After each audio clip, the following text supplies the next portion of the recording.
bom dia a todos. Uma alegria enorme recebê-los aqui hoje, em um dos aposentos onde viveu a Rainha de Portugal, Maria I. E eu queria dar as boas-vindas a todos, dizer que esse é um momento muito feliz da Procuradoria-Geral do Estado do Rio de Janeiro, por estar entregando esse imóvel à sociedade, devolvendo, melhor dizendo, esse imóvel, que viu nascer a cidade, viu nascer o país, acompanhou todas as fases do país até a sua decadência, e a Procuradoria conseguiu resgatar isso e fazer essa obra lindíssima aqui, e iniciando um novo projeto.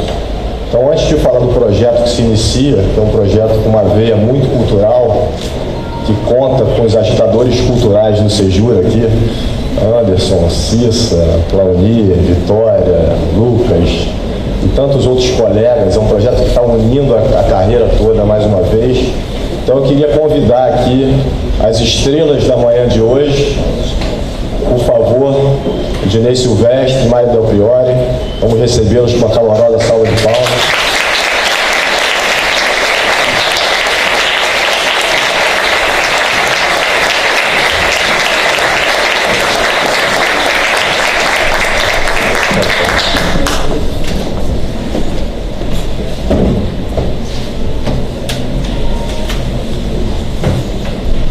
Bom, eu não vou ver que não tem mais um assento para mim, porque eu não vou me meter nessa conversa aqui. Mas eu queria dizer que a gente está fazendo hoje, na sexta-feira, o início de um projeto que a gente vai denominar de Quintas do Carmo. É sexta-feira por conta da agenda dos palestrantes, mas idealmente o nosso projeto vai ser, não sei se todas as quintas-feiras, que é o nosso desejo, né? Mas às quintas-feiras, às 11 horas da manhã, no Centro Cultural da PGE, haverá sempre uma roda de conversa, não jurídica, preferencialmente, para que a gente possa trazer cada vez mais o público de fora para essa viagem histórica, abordando outros temas que são importantes para a nossa vida extrajurídica. Então, a gente está em êxtase aqui recebendo os dois festejados e premiados, 2 prêmios Jabutis. Os dois, não são? O seu e o dela também. Não, sim. Eu quis dizer 2 premiados com 6 estatuetas. Com 6 estatuetas. Então, sem mais delongas, eu queria só agradecer enormemente aos dois por terem emprestado seus prestígios, nomes, currículos, conhecimentos, para nos brindar com essa aula. A Mário Del Priore já esteve aqui, já explicou para a gente que de louca a Dona Maria I não tinha nada. Ela talvez tenha sido a primeira feminista da nossa história. Então, eu queria, na verdade, agradecer em nome da Procuradoria-Geral do Estado do Rio de Janeiro, melhor dizendo, a vinda dos dois aqui. Depois da conversa, a gente vai ter ali uma sessão de autógrafos, os livros todos premiados estarão ali à disposição de todos, e eu acho que é uma maneira da gente retribuir também a boa vontade e o carinho que os dois tiveram, estão tendo conosco hoje. Então, divirtam-se.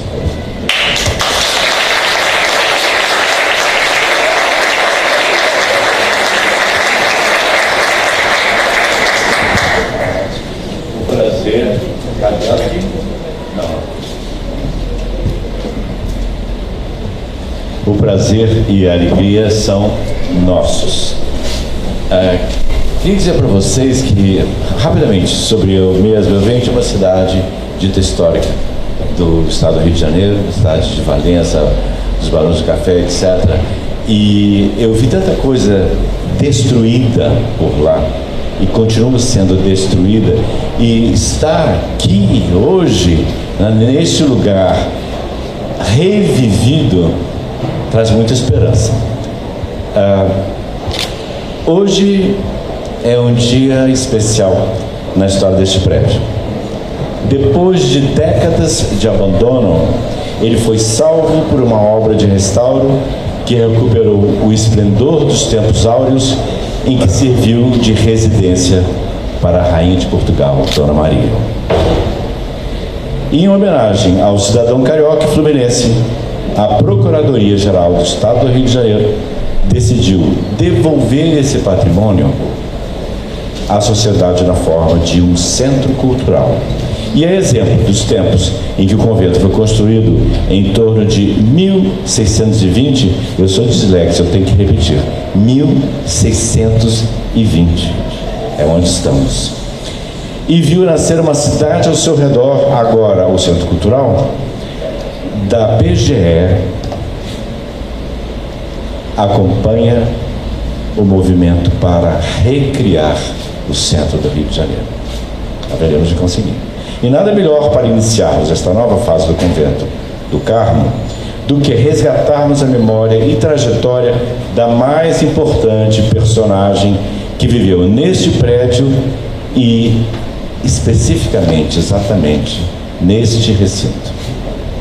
A Rainha Dona Maria I, com a palestra de nossa convidada, a historiadora Mary Del Priore, que eu gostaria de apresentar também brevemente, porque nós queremos ouvir o que Mary tem a nos dizer, mas eu acho que vale lembrar que a Mary, que eu chamo assim, a Mary, é autora de 51 livros, vou repetir, disléxico, 51 livros de história, gente. Ela é doutora pela Faculdade de Filosofia, Letras e Ciências Humanas da USP, pós-doutora pela École des Hautes Études en Sciences Sociales de Paris e profunda conhecedora de nossa história. Um saber reconhecido por mais de 20 prêmios nacionais e internacionais, entre eles o Prêmio Jabuti, não, mas 4 Jabutis. Esse reconhecimento e erudição, Mary Lucy Murray Del Priore partilhou com ouvintes da Rádio CBN por 5 anos, com leitores do jornal O Estado de São Paulo, além de generosa e democraticamente partilharam em entrevistas a programas de televisão, blogs, sites, youtubers. Eu poderia me alongar sobre as inúmeras sociedades e institutos históricos e geográficos do Brasil e do exterior de que Mary Del Priore faz parte. Mas chega de ouvirem celebrar Mary Del Priore, uma daquelas raras escritoras brasileiras traduzidas até na China. E vamos ouvi-la brilhante, como sempre, sobre o tema que nos reúne aqui hoje, nesta manhã. Falar de outra mulher, de outros tempos. Uma mulher, talvez brilhante, talvez louca. Qual delas? Ou todas elas? Dona Maria era o quê? Se pode situar em uma definição.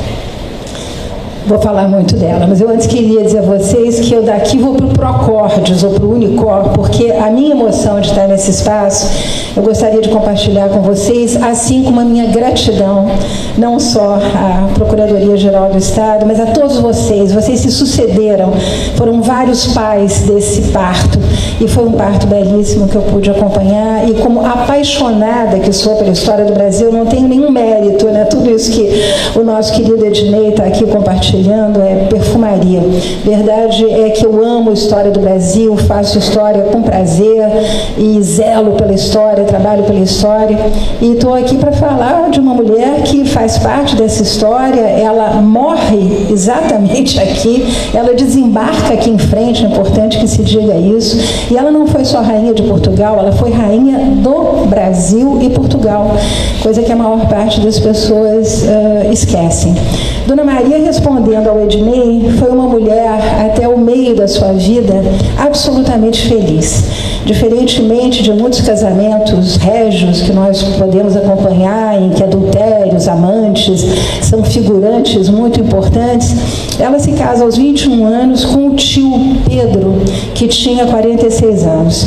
Eles se conheciam e estavam prometidos um ao outro desde muito cedo, até por influência do grande rei Dom João V, que, como vocês sabem, comeu, bebeu e também termina com eu, mas é uma palavra feia, com o ouro brasileiro dinheiro, né, porque foi todo para Portugal. Ele fez vários filhos, uma banheira de ouro com freiras no convento de Odivelas, mas enfim, esse rei tinha uma preocupação muito grande com essa neta e a promete ao filho preferido, que é Dom Pedro, e não Dom José, seu sucessor no trono, que vai a vida toda, até o final da vida, conspirar contra a futura rainha de Portugal, Dona Maria. Essa mulher já é notável por isso, por ter sobrevivido ao veneno, ao tóxico das cortes portuguesas, né? E de um pai que a odiava e que não queria vê-la como rainha de jeito nenhum, e para isso vai usar a inteligência e habilidade do famoso Marquês de Pombal, que, como vocês sabem, é o grande ministro de Dom José, que vai assumir no momento do terremoto de Lisboa. Esse terremoto que destrói a cidade de Lisboa e que dá a esse homem de uma ambição desmedida não só a possibilidade de mudar uma cidade, mas de mudar um reino, né? O que ele fará com muito prazer, porque ele era um ilustrado, que era o nome que se dava aos iluministas em Portugal, e ele queria abafar o poder da aristocracia feudal, terratenente, extremamente católica, o poder, inclusive, das ordens religiosas. Eu lembro que os jesuítas mandavam em Portugal. Enfim, ele quer dar a Portugal a imagem de um país próspero, moderno, identificado com tudo aquilo que ia em curso, sobretudo na Inglaterra, a quem Portugal já devia dinheiro desde o século XVII.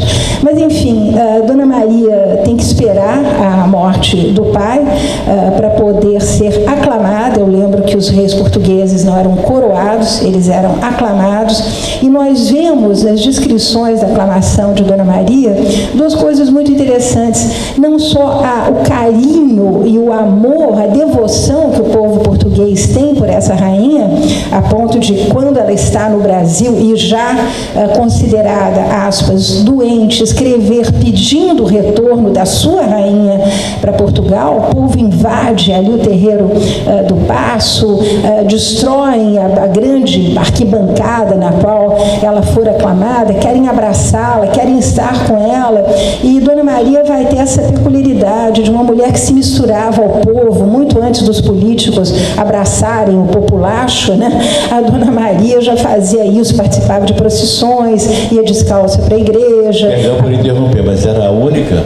Antes dela não faziam?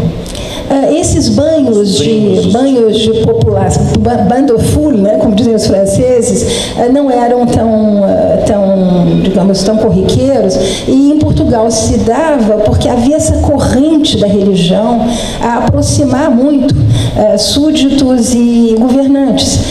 Acima deles, Deus, né, e o rei uma espécie de correia de transmissão entre o que tinha em cima e o que estava embaixo, e ela, então, sempre muito presente nessas grandes comemorações. Ela já tem um filho, quando assume, um filho que será o herdeiro de Portugal. Ela, logo depois do casamento, dá à luz a esse futuro rei de Portugal, e até o momento da morte, Dom José está tramando a substituição da filha no trono, porque no momento da morte ele exige que esse neto, que tem 15 aninhos, né, púber, jovem, pré-adolescente, se casasse com a tia que tinha 30 aninhos, a irmã da Dona Maria, Maria Benedita, como em toda a história assim de conspiração, uma verdadeira cobrinha ali dentro do palácio, sempre articulando contra a irmã e, obviamente, aceitando esse casamento de bom grado, porque já se via como rainha de Portugal. Enfim, essa é uma família, eu não diria disfuncional, ela representa todos os problemas das grandes famílias, onde há poder, onde há dinheiro, onde há prestígio. Esses eram os Bragança. Bragança, todos Bragança, né? E dentro da tradição portuguesa de se casar tio com sobrinho, tio com, enfim, parentes, esses casamentos endogâmicos que, de certa maneira, acabaram fazendo muito mal à família. Mas, enfim, ela, quando assume, esse menino tinha recém-casado com a tia, o ambiente de conspiração dentro do palácio continuava sempre muito fervilhante. Ela, à frente do seu tempo, vai, em homenagem enfim, aos juízes e procuradores da época, dar um passo importantíssimo, vai compilar todas as leis portuguesas e vai fazer publicar as ordenações filipinas que vigoraram até o Segundo Império, né? Com, enfim, os itens os mais risíveis que se possa imaginar. Por exemplo, eu estou me lembrando de uma lei contra a fofoca, contra a murmuração. Quer dizer, imagina hoje quanta gente não seria preso por conta disso. Mas, enfim, ela, além do que funda academias, Academia de Ciências, Academia da Marinha, ela faz uma série de tratados diplomáticos com a Rússia, com a Espanha. Ela consegue, que eu lembro a vocês que a ambição na Espanha contra toda vontade de possuir ali o nosso sul sempre foi muito grande, então ela faz o famoso Tratado de Santo Ildefonso. É uma mulher que vai reformar Lisboa, ela vai construir ópera, ela vai construir teatro, ela vai iluminar a cidade, ela vai colocar o Pinamanique, que é uma espécie de delegado de polícia, um tanto quanto rude, mas muito eficiente, né, para tomar conta, enfim, de todos os problemas sociais que haviam na cidade de Lisboa. E ele constrói, então, o primeiro, aspas, hospício, que era o nome que se dava numa tradução do francês hospice, que é uma espécie de grande instituição para abrigar prostitutas, crianças abandonadas, velhos abandonados. Então, há uma dimensão social nessa mulher. Ela rapidamente percebe que Pombal havia estruturado o Estado português através de um aparelho de burocratas, e ela mantém aquilo, mas ela chama, obviamente, a velha monarquia, os velhos fidalgos de sangue, todos para sua corte. Essa mulher é muito feliz, né? E a gente vê que ela é muito feliz nas cartas que ela escreve para sua filha, a dona Mariana Bárbara, que vai ser trocada pela famosa Carlota Joaquina, que também vai circular aqui na frente a rodo, né? Eu lembro a vocês que a Mariana é dada ao futuro príncipe espanhol Gabriel em casamento, e a Carlota vem para Portugal com 10 aninhos, muito serelepe. E nessa troca de filhas, a Dona Maria vai acabar se apaixonando pela Carlotinha, minha Carlota, minha querida Carlota. As cartinhas são sempre muito afetuosas, e Carlota monta cavalo com Dona Maria, Carlota vai nadar com Dona Maria, Carlota vai pescar com Dona Maria. E a gente viu a vida da rainha, né? Andar de carruagem, e a ópera. Ela achava uma graça na precocidade daquela menina que falava muito, falava o tempo todo, não calava a boca, e ela se diverte com a pequena Carlota e se tornam muito amigas. E a pequena Carlota, que depois vai se tornar na grande, terrível Carlota, vai ser a pessoa que estará aqui chorando, aqui nesse quarto onde estamos, no dia que Dona Maria morre, porque ela teve uma ligação com essa sogra de vida toda, assim como seus filhos todos. Dom João VI, coitado, fica de cama durante uma semana, não consegue se levantar, porque ela foi, além de uma grande soberana, uma mãe e uma grande mulher. E nós sabemos que ela foi muito feliz com o Dom Pedro, que o pai da Dona Maria, o Dom José, fazia circular que era gay, ou que nunca tinha visto mulher, que não frequentava bordéis. Quer dizer, a vida dele era muito dedicada à igreja, e talvez ele, prometido a Dona Maria, não tivesse absolutamente interesse de ficar aí pulando a cerca. Mas a verdade é que nada disso se constitui realidade. Eles têm 6 filhos e um casamento muito feliz, porque quando ela escreve para a filha em Espanha, a menina vai casar, ela então tem um cuidado, as cartas são deliciosas, né? Como foi a primeira noite, a rainha de Espanha cuidou, explicou para você o que você devia fazer. Olha, qualquer dúvida, fale com o papai. Quer dizer, papai era Dom Pedro, papai sabia o que tinha que se fazer na primeira, na segunda, na 20ª noite, na 59ª noite. Então fale com o papai. E a gente percebe que há nesses cuidados da mãe com a filha informações sobre uma vida sexual plena. Ela era uma mulher. Dona Maria tinha uma vida carnal, feliz e ativa. Absolutamente carnal, feliz e ativa. Não sabemos até quando, porque depois ele fica doentinho 1 ano antes de morrer, mas a verdade é que eles eram muito parceiros, muito amigos, e os reis portugueses tinham uma outra característica muito interessante: eles circulavam pelo interior do país, em carroças, né? Contrariamente às grandes carruagens francesas ou inglesas, e a mula carregada, e a carroça carregada, e a 2 ou 3 carruagens, levando a prataria, o mobiliário. Nunca foi uma realeza de grandes bens, de bens suntuários, né? Contrariamente, você conhece cinema muito melhor do que eu, aqueles interiores que a gente vê nos castelos ingleses ou franceses. Então, essa passagem dos reis pelas cidades dava também à monarquia portuguesa uma qualidade de humanidade, de alegria, de aproximação. Aproximação, exatamente. Bom, então essa vida feliz até esse momento em que primeiro ela perde a mãe. A mãe foi uma mulher notavelmente inteligente, que soube manobrar Pombal. Quando Dom José fica doente, a primeira coisa que ela faz é fechar a porta para Pombal, né? Ela tem sérias críticas àquela autocracia a qual o ministro se arrogava, e foi uma conselheira política de grande qualidade para a filha. Ela perde a mãe, depois ela vai perder Dom Pedro. A descrição que Dom João faz do apego dessa mãe, enfim, dedicada, apaixonada, de mão dada com esse marido até o final, né, dormindo de cansaço em cima do corpo dele, porque ela não deixava o quarto de jeito nenhum, é muito impressionante. Ela perde esse marido e logo depois uma grande epidemia de varíola. Eu lembro a vocês, hoje em dia está todo mundo aí com impecável, sem marcas de varíola, mas naquela época não havia quem não tivesse marcas de varíola no corpo, no rosto. Uma grande epidemia de varíola varre Portugal e Espanha, e a primeira vítima vai ser justamente o filho mais velho, futuro herdeiro da coroa, esse menino que não só, enquanto o avô foi vivo, conspirou contra a mãe junto com o avô, mas depois da morte do avô, junto com a mulher, conspirou contra a mãe o tempo todo.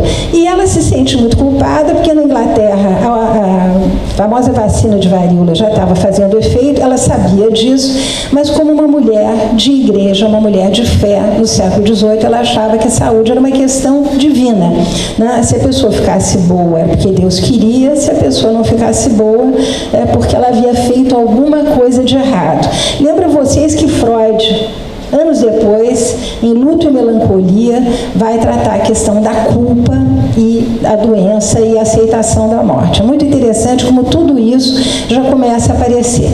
Ela perde esse filho, ela fica completamente desesperada, a Dona Maria Benedita mais desesperada ainda, que vê a sua coroinha de ouro saindo pela janela, e logo depois ela perde essa filha que ela adorava, futura rainha de Espanha, que morre de varíola também. A seguir morre o genro dela, com quem ela tinha a melhor das relações. Eles se escreviam, se mandavam textos de ópera, se mandavam docinhos, se mandavam presentes dos mais variados, que havia uma correspondência da rainha com o genro muito grande. Ela perde os 2 netinhos, filhos desse casal. Ela perde o co-sogro, o rei de Espanha, que era a entourage dela, quer dizer, era a corte mais imediata dela, e eram as pessoas que, de alguma maneira, estavam ao lado dela e que faziam essa felicidade que ela tinha. Quer dizer, essa mulher se vê destituída de 9 entes queridos no espaço de 10 anos, é uma perda por ano, né? E ela tem essa percepção de que uma morte precoce, de que uma doença violenta é sempre um castigo de Deus, né? Que castigo seria esse? O que ela teria feito de errado? Ela não era uma boa soberana? Ela não tinha sido uma boa esposa? Que idade ela tinha nessa época? Ela era uma mulher do seu 60, porque ela morre aqui com 81 anos, né? Ela é longeva, ela morre muito longeva. E então ela devia ser uma mulher dos seus 60 e poucos anos. O clima em Portugal não podia ser mais religioso, porque a despeito de todos esses avanços aqui que eu estou contando para vocês, na própria cidade de Lisboa, acreditava-se fiamente, por exemplo, que o menino Jesus jogava bola com a freira lá de um convento. ou que uma aparição de Nossa Senhora tinha se realizado no altar de uma determinada igreja, ou que o diabo, de preferência com 2 pernas, tinha entrado num convento e tinha sodomizado umas freirinhas. Esses diabos a gente sabe bem que existiam, não era absolutamente imaginação. Mas havia essa crença, né, de que Deus estava em toda parte, o diabo estava em toda parte, e ela começa realmente a se culpabilizar pela morte desses esses entes queridos. As cartas dessa são... fase que surge a fama de Dona Maria? Não, isso é devido aos republicanos. Falaremos já dessa deixa de louca. Ela fica muito melancólica, as cartas dela não deixam mentir. Tenho saudades do seu pai, ela escrevia para a filha, tenho saudades do meu companheiro, o tempo está horrível, interessante como o tempo vai ter uma relação, chove sem parar, me sinto muito triste, a dor não passa. Então a gente percebe que realmente são perdas afetivas que vão minando, eu não diria a saúde mental, mas o equilíbrio dessa mulher que era tão poderosa. Chama-se o famoso Dr. Willis, o grande médico inglês que havia cuidado de Jorge III na Inglaterra, que era considerado louco, vocês devem ter visto o filme na televisão, o Rei Louco da Inglaterra, e que não era absolutamente louco, vai ficar bom. Jorge que perdeu os Estados Unidos. George que perdeu os Estados Unidos, talvez isso por isso que tenha ficado doente, não sei, mas de qualquer maneira ele havia ficado bom, e o Dr. Willis então atravessa ali o Canal da Mancha para cuidar da Dona Maria, e ele bate o olho nela e ele diz imediatamente, ela sofre da presença da igreja. Não, tudo bem que é um protestante, não tinha muita simpatia pelos católicos, mas já era sabido, e os franceses, primeiro os ingleses são os pioneiros em trabalhar a questão da melancolia. Tem o famoso livro do Robert Burton, né, da melancolia, quer dizer, a melancolia, isso que nós chamamos de depressão hoje, já era um assunto corriqueiro entre médicos e na sociedade. Os ingleses estão muito avançados, mas os franceses vão dar uma especial atenção ao que eles chamam de demonomania, ou seja, problemas de psicose que surgem nos conventos, né, por conta da crença em Deus ou no diabo, daí demonomania, aquele famoso convento de Loudun, né, que depois descobriu-se que o diabo era o bispo da cidade, mas enfim, quando o frigir dos ovos, as freirinhas todas já tinham sido passadas na frigideira, mas enfim, casos de conventos tomados por mulheres que têm, enfim, alucinações, vem Deus, vem o diabo, isso era muito comum, e nós já temos estudos de historiadores que provam que 38% de casos de demonomania, 40% saem de conventos, quer dizer, os conventos eram verdadeiras fábricas, né, de alucinadas por conta da religião. E ele saca isso, o Dr. Willis, quando ele chega, ele tenta tirá-la, inclusive, de Portugal, tenta levá-la para a Inglaterra, provavelmente para se cuidar num outro ambiente, menos severo, de menos culpabilização, mas ela não vai, né, e ela lentamente vai ser afastada do poder. Dom João VI vai assumindo o papel de regente, não é aclamado regente, aliás, há uma grande discussão entre os historiadores se ele foi feito regente com a anuência dela ou não. Ela vai viver, né, em Belém, afastada, mas não há nenhum registro em momento nenhum de viajantes ou de diplomatas estrangeiros que estavam sempre muito atentos. Eu lembro a vocês, Portugal e o Brasil, grandes devedores da Inglaterra, então diplomacia ali não está muito preocupada com a saúde da família real, está preocupada se vão receber o dinheiro ou não. Então acompanham passo a passo tudo que acontece. Não há nenhum registro de uma mulher insana, puxando os cabelos, enlouquecida, uivando para a lua, nada disso. Ela é afastada, né? Nós temos esse quadro de perdas, esse afastamento se dá depois disso, e depois nós temos o translado aqui, a famosa transmigração para o Brasil. Durante a viagem, eles vêm em barcos diferentes, cada vez que ela vem com Dom Pedro, com Dom João e com Dom Pedro, o futuro Dom Pedro I. E Dona Carlota vem com as filhas num outro barco. A cada calmaria, Dona Carlota pegava um barquinho, botava os filhos no barquinho, ia beijar a mão de Dona Maria, ia visitá-la, ia conversar com ela. Quer dizer, não há, né, e mesmo nós aqui, que vamos ter tantos viajantes passando pelo Rio de Janeiro, nesse momento da independência, não há registro, ou bem antes, depois de 1808, não há registro de nenhuma mulher alucinada, louca. Ela vem para cá, vai morar aqui, a igreja se constrói uma espécie de pequeno corredor que liga, né, esse prédio ao outro. Ela assiste às missas, ela sai diariamente de carruagem, acompanhada de 2 criados, um levando uma escadinha para ela descer da carruagem, outro levando água. Ela passeia por todo o Rio de Janeiro, visita as igrejas exatamente como ela visitava em Portugal, vai chupar manga lá em São Cristóvão com o filho, muito acarinhada o tempo todo por esses netos e pelo próprio Dom João VI, e ela falece, ela morre muito provavelmente nesse recinto aqui onde estamos. Não sou espírita, mas oi, Dona Maria, estamos aqui falando bem da senhora.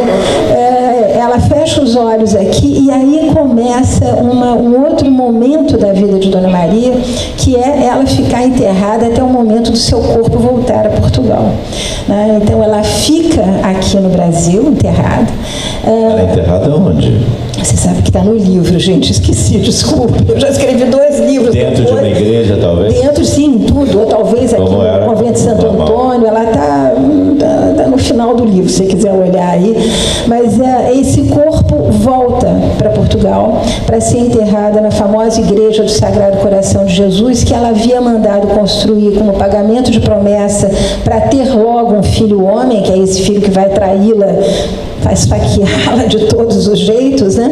E ela então, quando chega, o Dom João VI volta com 3 corpos no navio, né? Os esquifes todos seguem de volta, tem portugueses que voltam para ser enterrados em Portugal. Filho, o marido de uma das irmãs dele, que morre aqui no Brasil, anos depois, aliás, um príncipe muito bonito depois do casamento. A tia, Dona Maria Ana, que é uma solteirona que mora com Dona Maria aqui também. Dona Maria Benedita, essa conspiradora terrível, fofoqueira, também vai morar aqui, nesse lugar. Então, vocês vejam que esse é um lugar que foi habitado por pessoas da mais alta importância da família real portuguesa, e o corpo então volta, e chegando lá como de praxe, o esquife é aberto. Ela está com a cara toda enegrecida, não, porque naquela época não havia como se manter um corpo, ainda mais com as temperaturas que nós temos aqui no Brasil, mas a roupa está absolutamente impecável, a mão dela é colocada para fora do caixão e toda a corte passa para beijar essa mão putrefata lá na igreja do Sagrado Coração de Jesus, onde finalmente ela é enterrada e descansou. Gente, essa mulher foi uma mulher notável. Notável porque ela foi feliz, notável porque ela foi feliz com o marido, feliz com os filhos, notável porque ela era adorada pela população portuguesa, e ela se torna louca quando os republicanos finalmente dão o golpe, exatamente o que houve com a família imperial no Brasil. Dom João VI virou um idiota que comia coxinha de galinha, Carlota Joaquina uma devassa, sofria de furor uterino. Quer dizer, essas histórias todas, né, são habilmente engendradas pelos republicanos depois do golpe no Brasil e em Portugal. Aí essa mulher, que era apenas uma mulher depressiva, vira louca. Eu tinha brincado com o Ednei que se já tivesse Lexotan, nós teríamos um império no Brasil, porque tanto ela quanto o príncipe maldito. Mas você tem que lembrar aqui para nós que ela não foi um caso único na família. Depois teve Dom Pedro Augusto, não é? Pedro Augusto de Saxe-Coburgo, maravilhoso, príncipe maldito. Que morreu num hospício, num sanatório para loucos. Na Áustria, talvez? Na Áustria. Sobrinho da princesa Isabel, foi trazido, neto de Dom Pedro II, que trouxe para o Brasil esses meninos, filhos da sua primeira filha, a filha mais fecunda, porque Dona Isabel passa 10 anos sem ter filho. E ele tem essa filha mais jovem, Leopoldina, que tem também um casamento muito feliz, morre de tifo em Viena, depois de 4 filhos, e ele traz os 2 mais velhos para substituírem no trono. Aliás, quando os meninos chegaram, essa loja... A princesa Isabel não gostou. Não gostou. Aqui a Granado, essa loja da Granado, quero dizer a vocês que foi a primeira loja iluminada com luz elétrica quando esse menino chega ao Brasil. Eles são saudados com festas na cidade. E esse menino cresce na expectativa de ser imperador. Até que Dona Isabel, depois de muito esforço, vai ter o Pedro de Alcântara, que é uma figura muito querida, muito interessante. Estou escrevendo sobre ele agora.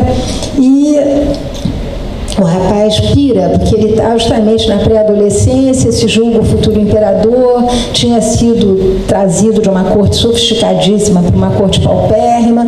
Ele se sente, obviamente, ressentido e abandonado. Sem contar que o Conde d'Eu e a Isabel pintam e bordam com esse menino, como vão pintar depois com o irmão dele. Né? A família recentemente descobriu uma documentação que mostra que todos os terrenos de Petrópolis, né, o Conde d'Eu tratava de vender e botar no bolso, quando deveria ser dos 2 meninos. O Rui Barbosa vai entrar nessa briga, vai zancar com o Conde d'Eu, mas enfim, são problemas, como eu digo, de famílias que têm muito poder e que são exatamente como as nossas, tem problemas de ódios e de diferenças e de amores, né? Isso aparece mesmo. Nós temos também uma imagem, eu tenho pelo menos uma imagem, de grande Fausto e esplendor da corte imperial, e não era nada disso, né? Eles viviam com tapetes rotos, né? Eram mal servidos, eles não tinham grande etiqueta, não tinham refinamento. O interesse de Pedro II era muito mais por ciência, aliás, um homem dedicado à ciência, fotografia e tal, do que ao esplendor de uma corte. Você podia falar disso para nós? Não tinha um tostão, né? Furado. Já quando Dom João VI volta para Portugal, deixa o Banco do Brasil quebrado, leva a prataria, né? A famosa bachela de Jourdan, ou Bourdin, um grande prateiro francês. Eles nunca tiveram grandes quadros, perderam muita coisa também durante o terremoto de 1755. Tudo aquilo que o ouro brasileiro teria construído, mas eles investiam mais era na construção de igrejas, altares magníficos com mármores, pratas, ouro, todos os relicários possíveis. Quer dizer, havia esse empenho em investir nesse tipo de, digamos, de bem cultural, vamos chamá-los assim, né? Até porque, de certa forma, o Deus católico deles era aliado da monarquia. Usavam como aliado. Sim, a igreja sempre, né? E a Inquisição, sobretudo, a Inquisição que queimou. Essa parte, acho que valia a pena você trazer aqui o que aconteceu com Dona Maria, com a Inquisição, com as fogueiras, com as pessoas que eram condenadas injustamente e mortas diante dos olhos dela. E o que... Ednei, obrigada por lembrar isso. Justamente essa culpabilização da rainha não tem só a ver com essa questão, né, que todo mundo que fica doente faz, porque que mal eu fiz a Deus. Quer dizer, ela se pergunta isso cada vez que ela perde um ente querido. Mas tem a ver com isso que o Ednei muito bem lembrou, que é uma infância onde ela vê as grandes fogueiras da Inquisição.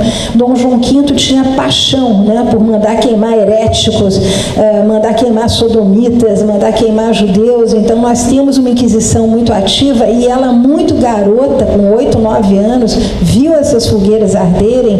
Depois ela vê terrível, né, o pai dela queimar, depois de mandar garrotear o famoso jesuíta, o padre Malagrida, tido como milagreiro em Portugal. Ela vê também a famosa execução dos Távora. Garrotear, acho que talvez muitos aqui não se lembrem, que foi lei na Espanha até no final do século XX, eu acho. Sabe o garrote, né? Que você garroteia a pessoa e você vai apertando até que ela sufoca. É exatamente isso, o garrote vil, exatamente, o garrote vil, muito comum para evitar que as pessoas sentissem dor quando queimadas. Mas, enfim. Aliás, fala dessa humanização das penas, a guilhotina também surgiu para isso, para evitar que os condenados sentissem dor, porque eles seriam mortos imediatamente e não teriam que sofrer com o pescoço quebrando com a corda. Não foi à toa que ela abole a tortura. Humanas. Como temos agora nos Estados Unidos, a injeção letal, que todos conhecemos. E temos também gente que joga bomba de gás dentro do carro de polícia. Variações sobre o mesmo tema, né? Horríveis. Mas, de qualquer maneira, ela abole a tortura. Ela fica, um dos primeiros atos dela, quando ela é aclamada, é abolir a tortura e abrir as prisões onde ela sabia que haviam milhares de presos políticos pelo Marquês de Pombal. Isso é extraordinário, né? É uma figura incrível. Eu até comentava que era importante, em algum lugar aqui nesse espaço, nós termos... ela foi uma mulher interessante. Ela não era bonita, ela tinha aquele nariz de berinjela, né, que é uma das características. A princesa Isabel também vai ter aquele nariz de berinjela, aquele nariz comprido. Ela não era uma mulher bonita, tinha olhinhos miúdos, mas era uma mulher que todos os diplomatas estrangeiros consideravam elegante, altiva, enfim, uma presença. Ela tinha realmente uma presença. E vale a pena ter uma imagem da Dona Maricota, como eu já fiquei íntima dela no final do livro, né? Dela e do Dom Pedro, e dessa Lisboa que ela manda reconstruir, vocês terem isso em algum lugar. Uma figura fascinante, fascinante. Você teria uma maneira de comparar para nós o que seria uma administração de Dona Maria hoje, no mundo contemporâneo, num país como o Brasil, ou até nos Estados Unidos, onde as mulheres não se elegeram, né? Hillary não se elegeu, ninguém quis Hillary, preferiram um grande candidato, tudo bem.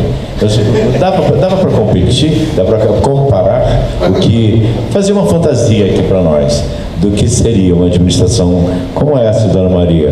Vamos abrir as prisões, vamos tirar os presos políticos por detrás das grades, etc. Eu acho que exercício de fantasia. Eu acho que é um pouco tentar conjugar isso que é tão difícil para as mulheres, que é a vida privada e a vida profissional. Eu acho que todos nós, quer dizer, agora vendo tantas jovens, as procuradorias, o judiciário brasileiro está cheio de jovens brilhantíssimas, mulheres que estão à frente de projetos, é muito louvável. Vocês jovens, não vou dizer como é que eu chamo vocês, mas vocês jovens procuradores, jovens juízes, vocês têm prestado um serviço, eu acho que inigualável e não bastante reconhecido pela imprensa. Não bastante reconhecido no sentido de estar muito atentos aos problemas das mulheres brasileiras, a questão da violência. Vocês têm as famílias, nós temos essa coisa maravilhosa aqui no Brasil, que é a possibilidade de termos casais homoafetivos adotando crianças. Quer dizer, o judiciário no Brasil tem dado passos de uma relevância, né? Vocês estão quase que andando a uma velocidade luz incompatível com o que a gente vê na política, né? Nesse laboratório de répteis que é Brasília, e mesmo aqui no Rio de Janeiro, o abandono total da cidade. Então, vocês estão anos-luz e merecem todos os louvores, toda a admiração e respeito de todos nós. Mas eu acho que o problema é sempre o mesmo: como conciliar vida privada e vida profissional. Não é à toa que há um problema demográfico nos países onde as mulheres realmente têm dado preferência para suas vidas profissionais. O fato de não querer mais filhos é uma realidade em muitas gerações, acho respeitabilíssimo. Criança é caro, é chato, chora, atrapalha, a gente quer trabalhar. Enfim, eu tive 3, mas eu sou de outra geração, mas os jovens hoje se colocam essa questão. E eu acho que essa revolução demográfica e essa revolução no comportamento das mulheres vai permitir que elas lidem cada vez melhor com esses dois papéis. Eu diria que o papel de Dom Pedro foi muito importante, né? O companheiro, o cônjuge, o cônjuge ali foi muito importante, né? Ele foi uma figura que não só deu a ela todo o suporte para ela tomar, inclusive, atitudes que melindravam uma parte dessa burocracia ilustrada, né? Convidar de novo a velha aristocracia a ocupar postos, tudo isso foram lutas internas, e ele estava do lado dela o tempo todo, dando apoio, conjugando esse verbo, estar junto, compartilhando, enfim, eu acho que... E de onde vem, de onde ela tira essa sagacidade para a política, para a administração? Eu acho que o amplo e vasto domínio da história das mulheres, eu me recuso a tratar de gênero, eu gosto de tratar de história das mulheres. Eu sou muito pouco afeita aos conceitos que são muito trabalhados na universidade, que são muito bonitos, mas que não refletem as realidades. Mais e mais a gente conhece, né, figuras interessantes, muito ativas, em toda a parte. Eu, particularmente, tenho escrito de forma sistemática, e esse último jabuti que eu ganhei foi num livro onde eu combato o coitadismo das mulheres. Eu tenho horror a esse discurso de coitadismo, de vitimização. Eu acho que há milhares de outras maneiras de a gente tratar, enxergar essa questão da violência. Uma delas é se perguntando como se constrói a virilidade masculina num país onde o homem não pode chorar, o homem tem que ter aquilo roxo, o homem tem que ganhar dinheiro, tem que continuar sendo chefe de família, enfim, um saco. Né? Não sei como é que vocês aguentam também carregar essa cruz. Então é preciso se perguntar como é que esses homens têm essa virilidade construída para a gente poder descortinar de onde nasce a violência contra a mulher.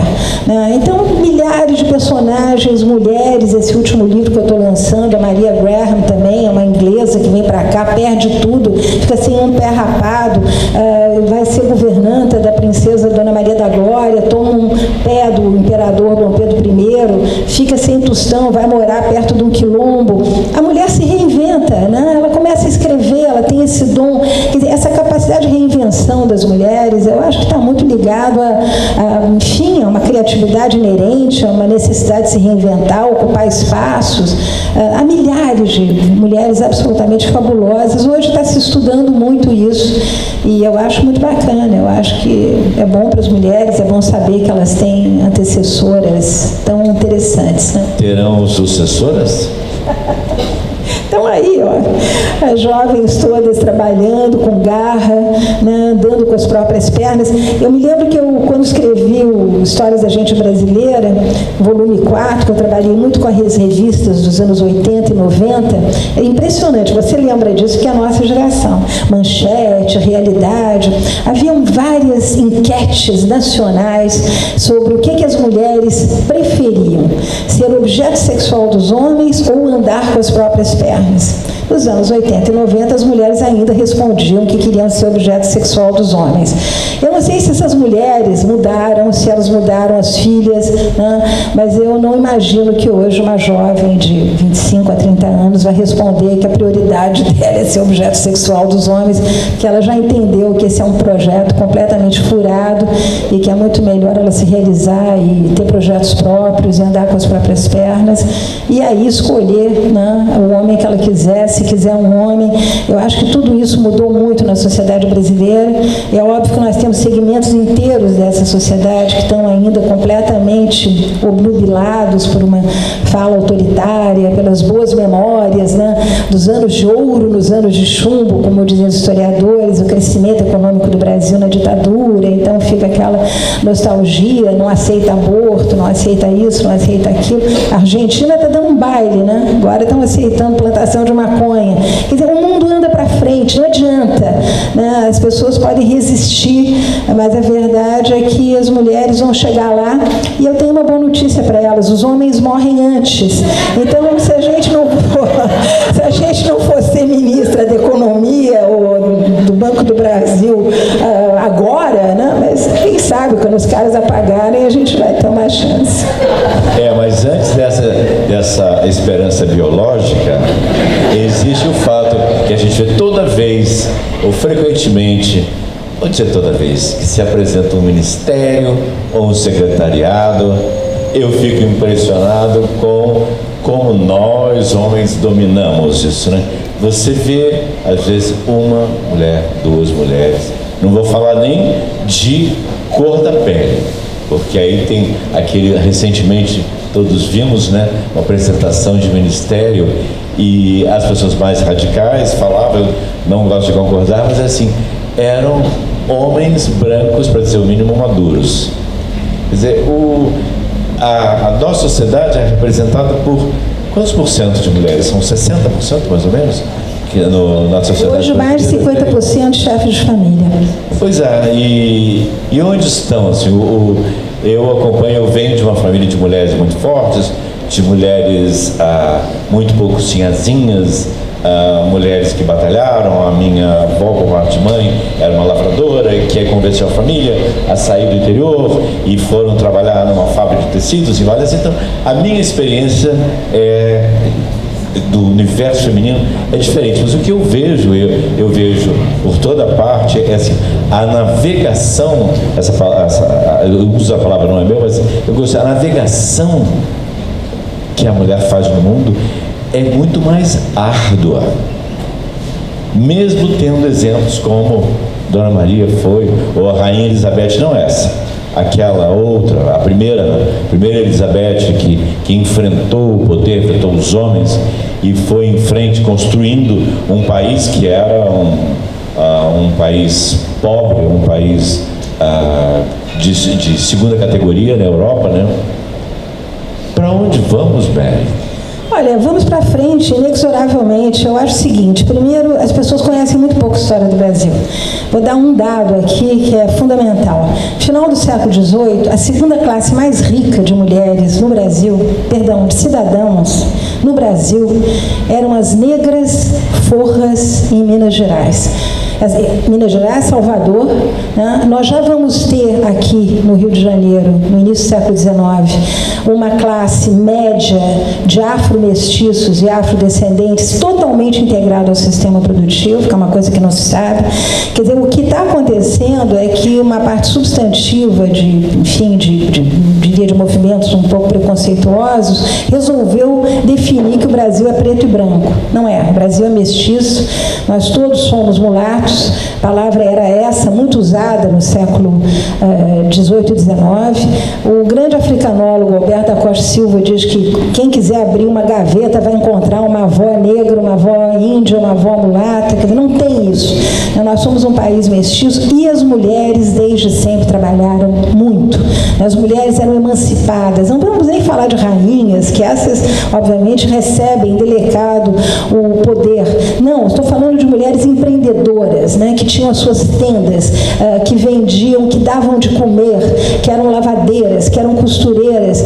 Nós temos um índice altíssimo, isso é uma coisa interessante para os advogados, de separação, porque divórcio não existia, separação de corpos. Os processos estavam aqui até bem pouco tempo atrás, de mulheres negras que se separavam dos seus cônjuges porque elas enriqueciam e eles não. E elas então denunciam os cônjuges porque eles não estão trabalhando para o futuro do casal. Estamos aí em 1830, 40, quer dizer, só isso, essas informações todas nos deixam ver uma sociedade de mulheres extremamente ativas, extremamente empreendedoras, todas têm negócios, né? Todas tocam sua vida. Chefia feminina foi uma realidade nesse país desde os tempos de antanho, desde que nós temos as primeiras listas demográficas, chamavam-se fogos de mulher. Fogos porque o fogão, o fogo, né, dava identidade ao lugar, à família, mulheres com seus filhos de vários companheiros, dependentes, avós, mães velhas, pais velhos. Isso sempre existiu. As mulheres brasileiras sempre foram grandes empreendedoras. Não precisamos ter pena de nós. Nós temos que ler história para entender que existe um substrato, né, de conquista, de mulheres vencedoras em todas as famílias. A história da sua avó não é única. Eu garanto que aqui sentado você vai ter várias histórias semelhantes de mulheres que querem vencer, ir para frente, melhorar a qualidade de vida dos seus ancestrais. E as mulheres negras foram extremamente felizes apostando nesse projeto, porque já no primeiro reinado, Dom Pedro I morre nos braços de um médico pardo. Dona Tereza Cristina tinha um obstetra e um ginecologista mestiço. Nós vamos ter o presidente do Banco do Brasil negro. Nós vamos ter barões negros e mestiços. Nós vamos ter conselheiros do Império negros e mestiços. E onde estão essas pessoas que ninguém conhece, né? Muito bem. Eu fico encantado toda vez que eu ouço e leio a Mary Del Priore, mas eu não sei como você chegou à história do Brasil. Você teve uma juventude bem educada, em bons colégios, mas você se torna essa historiadora, essa pessoa única na nossa cultura, como? De que forma? Lendo desde pequenininha, infância solitária. Muito livro, nenhuma censura, podia ler tudo. Aliás, eu aprendi com meus filhos também, quando eles começaram a crescer, eu dizia, olha, aquela estante ali não pode mexer, só tem pornografia. Eles começaram a ler com 10 anos, foi a coisa mais acertada que eu fiz. E lá em casa também, você podia se ler de tudo. Eu comecei a ler muito cedo e sempre me transportei, o livro para mim sempre foi uma porta aberta para outros mundos e foi muito bom. Eu quero agradecer a presença aqui da doutora Adriana Sabino, que é a inventora, construtora do Festival Literário de Miami, que está prestigiando.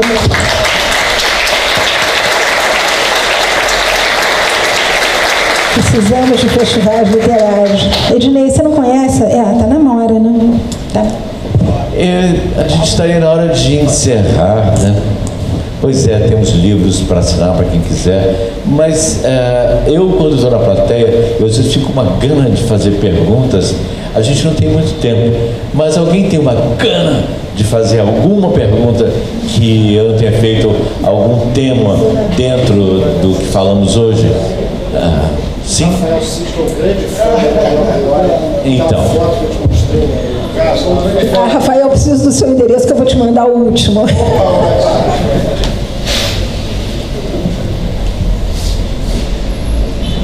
Bom, bom dia, é um prazer estar aqui.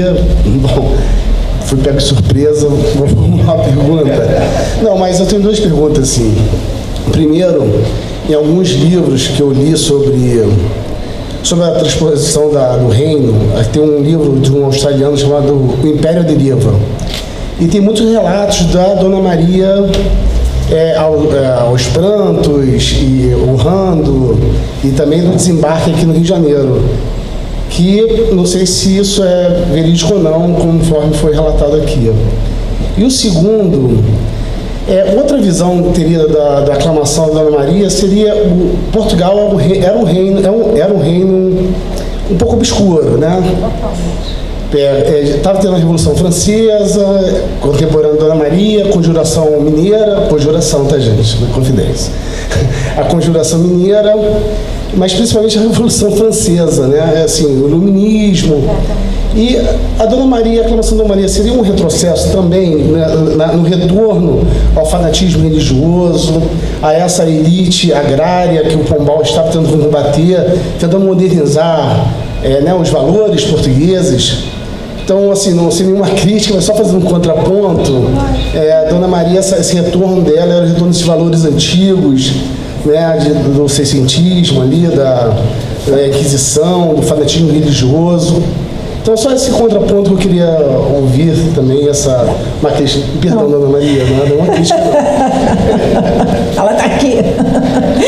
Não, você tem toda a razão. Ela, quando chega aqui, é interessante isso. Bom, primeiro, quando ela chega a Salvador, é a rainha de Portugal que chega, gente. Dom João VI não contava nada ainda nessa época, né? Era apenas um regente. Ela era a rainha de Portugal e Brasil.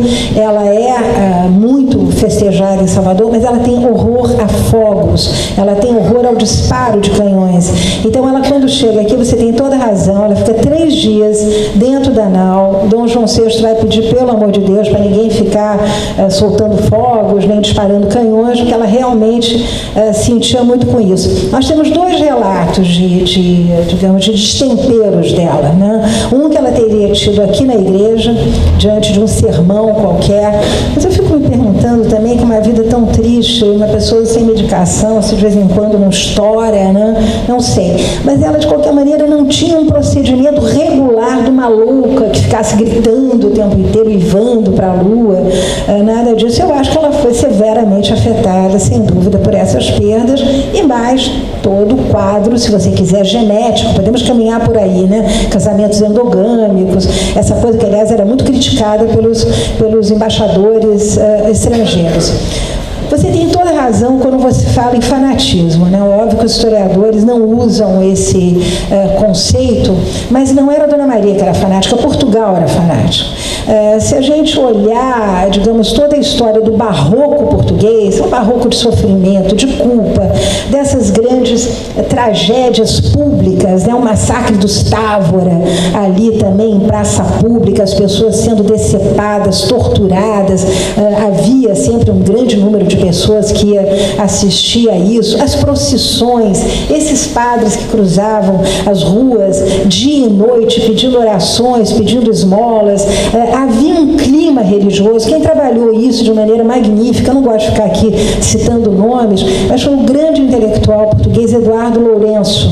Ele só se refere aos pequeninos portugueses e ele se debruça sobre essa alma portuguesa religiosa, excesso de fé, crença absoluta em Deus e no diabo, como uma especificidade cultural. Foi como eu tentei tratar num livro meu que chama-se O Mal sobre a Terra, em que eu conto o terremoto de Lisboa e de como isso foi percebido como um castigo divino. Dom José sai de camisola, descalço, do palácio onde eles estavam em Belém, chorando e beijando o chão e pedindo perdão pelos seus pecados. O primeiro gesto dele é expulsar de Lisboa todos os adúlteros e concubinos. Quer dizer, vocês vejam, no meio daquele desastre, as pessoas morrendo, 150 mil corpos pelas ruas, ninguém sabia o que fazer com aqueles mortos, porque se acreditava que se não se enterrasse os mortos, eles iam voltar. Então, é Portugal que é religioso, né? A gente tem que se debruçar sobre a história de Portugal com muito cuidado, porque há ali uma especificidade, até hoje, quem vai a Lisboa, vai a uma missa no domingo, fica impressionado de ver a igreja lotada, né? De gente moça, não é? Então, essa especificidade religiosa, eu diria que é uma forma de analisar esse comportamento de toda a família real, que era, né, bom para inglês ver também, né? Porque Dom Pedro foi o que foi. Enfim, a gente sabe que, digamos, esses critérios morais não eram absolutamente adotados na vida cotidiana, né? Mas você fez bem de falar, porque é uma oportunidade a gente falar desse Portugal pequenino, desse pequenino Portugal que é tão bonito também. Muito obrigado, Beth. Muito obrigado a todos.